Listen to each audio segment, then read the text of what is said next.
Is this wine possibly better than New Zealand Sauvignon Blanc? I don't know. I don't know. Could be. Let's give it a try.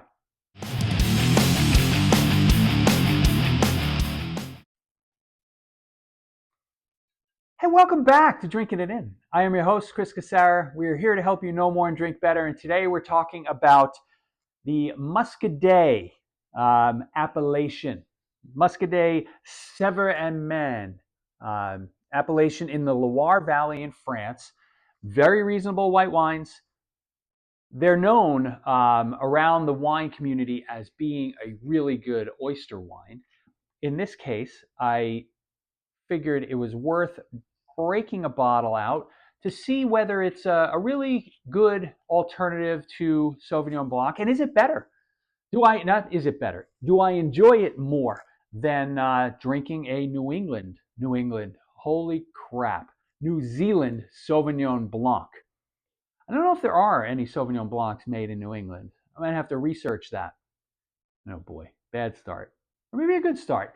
So this is from Famille Bougrier Muscadet, Sevre and Maine, 2023, hot off the fresh off of the press. This does not have doesn't seem to have any aging on the lees. A lot of the wines from this area have a sur lie label on it, which means the wine spent some time on the lees. That's the dead yeast cells in after as part of the fermentation process. It gives the wine more of a heavier weight. So I'm expecting this wine to be really crisp and clean, not heavy at all. I mean, not that those wines with the sur lie are heavy, but you definitely, if you're tasting it side by side, which is probably something I should have done with this, you would notice the difference from a texture perspective. So again, this wine is the Muscadet. It kind of sounds like a grape, but it's not. It's that's the appellation. These wines are 100% Melon de Bourgogne, and wines from the Loire Valley are just underappreciated, and they're still really good values. And frankly, I don't really see that changing too much because they're a bit obscure at times. Even the Sauvignon Blanc from like Touraine, they just don't have the the reputation and the distribution that's going to make it so that it becomes a fan favorite. But I think if you seek wines like this out, you're going to be really, really happy. So let's take a. That's actually. It smells fuzzy, and maybe it's because it does have a peachy nose to it. So this is peaches and almost like an orange creamsicle. So it's fuzzy, creamy, peachy, and orangey. I wasn't expecting that.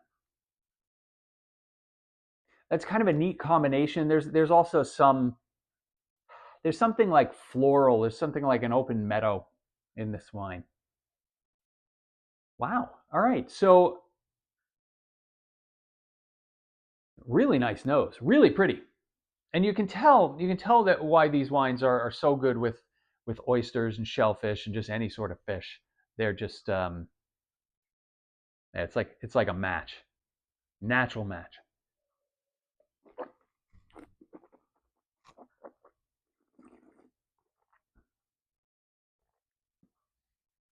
So these wines have minerality to them, and I think it's one of the reasons why I enjoy this type of wine. So the citrus, the tanginess is there. There's a nice minerality.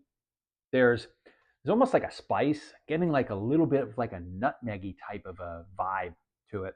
So that orange creamsicle, there is a little citrus in there, but the creaminess is not there. This is very light and effortless on the palate. It is 11.5% alcohol by volume, so going to be very easy to drink. I think if you like Sauvignon Blanc and you don't need a fruity finish, these Muscadet wines are just phenomenal for you to migrate towards. This one I got at Total Wine. I think it was $13.99. The Famille Bourgogne I also have, I think I have one of their Cabernet Francs in the house somewhere. So you might see that popping up on a tasting soon, because this is the year of the Loire Valley. That was unplanned, but I've got a few bottles from the Loire Valley, and we're making this the year of the Loire Valley. I don't know. At this point in the video, if you've made it this far, well, thank you so much for joining. Thank you for watching. If you haven't subscribed, hit that little subscribe button, please, please. It means so much to me. We have a really nice community here. We're developing quite an audience, and it's growing. I'd like it to grow faster so we get more discourse going in the comments, and you can let me know your favorite muscadets. If you haven't had a muscadet, I want you to let me know that you're going to try one, and then report back when you do, and hopefully you enjoy it as much as I do. And till next time, cheers, folks.